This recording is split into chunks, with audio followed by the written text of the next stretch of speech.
Recess time na pala. Tara, punta tayo sa kantin. Sige, ikaw na lang. May gagawin pa kasi ako eh. Ano ka ba? Mamaya na yan. Recess naman na eh.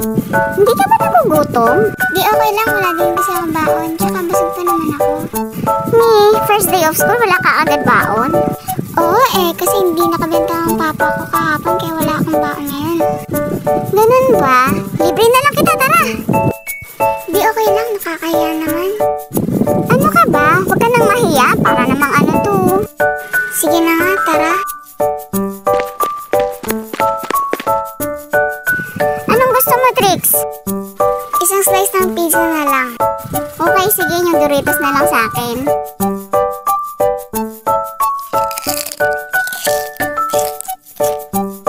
Few hours later. Uy, ingat ka pa uwi ah. Sige, see you tomorrow. Bye! Bye!